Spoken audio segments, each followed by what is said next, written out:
I know what it feels like to question everything, to wonder if God is even listening. I've been there, standing in the middle of a storm, the weight of life pressing down on my chest. I whispered, God, where are you? But the silence was deafening. No answer, no sign, just more pain. Maybe you know that feeling. Maybe you're in that storm right now. You're fighting battles no one knows about, smiling on the outside but breaking on the inside. The job that slipped through your fingers. The relationship that shattered when you thought it was unbreakable. The sickness that stole your joy. The loss that left you feeling empty. You're trying to hold on, but deep inside you wonder if you're losing the fight. I remember a time when I felt like I was drowning. Life had thrown so many punches I wasn't sure I could take another hit. Every morning I woke up feeling exhausted, not just physically, but emotionally, spiritually. My prayers felt hollow, like they were hitting the ceiling and bouncing back. I kept asking, God, do you see me? Do you even care?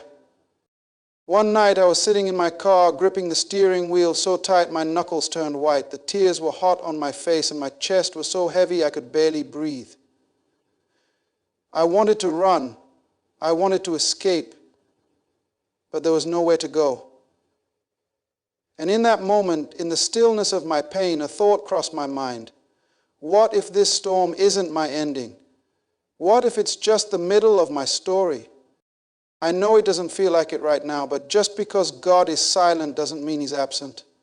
Just because you can't see a way out doesn't mean there isn't one. The enemy wants you to believe that this pain is permanent, that the darkness will never lift, that you are alone. God has never left your side, not even for a second. The very fact that you're still standing, still breathing, still pushing forward, even when you don't feel like it, that is proof that he is with you. Because if the enemy had his way, you wouldn't have made it this far. The Bible says in Deuteronomy 31:6, be strong and courageous. Do not be afraid or terrified because of them, for the Lord your God goes with you. He will never leave you nor forsake you.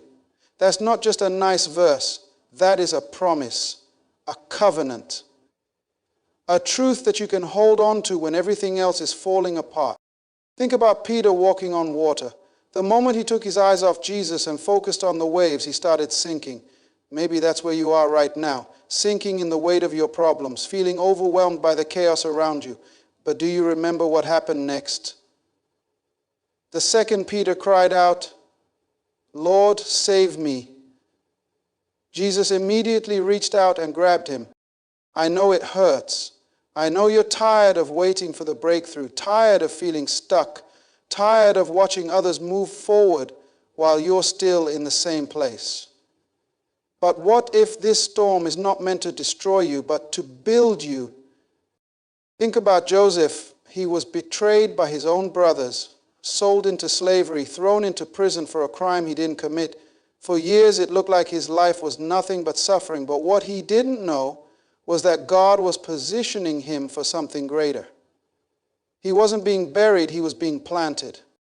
And when his time came, when the storm passed, he was not the same man who had once been thrown into that pit.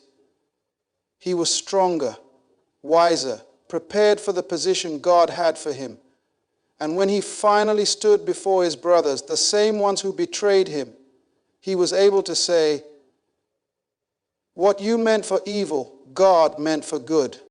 Could it be that the very thing that was meant to break you is actually making you? Could it be that this storm is preparing you for something greater than you ever imagined? Listen to me. This is not your final chapter. This is not where your story ends. I know it's hard, but don't give up now. You are too close. You have come too far. God has not brought you this far just to leave you. I want you to picture yourself in a dark tunnel. You've been walking for so long and you're tired. You don't see any light ahead. You're tempted to turn back, to sit down, to give up. But what if you knew that just 5 more steps would bring you into the light? What if God is about to open a door that will make all of this suffering make sense? Because one day soon, you will look back on this moment and you will see God was standing by you the whole time. You will realize that He was not ignoring your prayers, but orchestrating something greater than you could ever imagine. And when that day comes, you will understand this. Storm wasn't your ending. It was just the place where God strengthened you for what was coming next.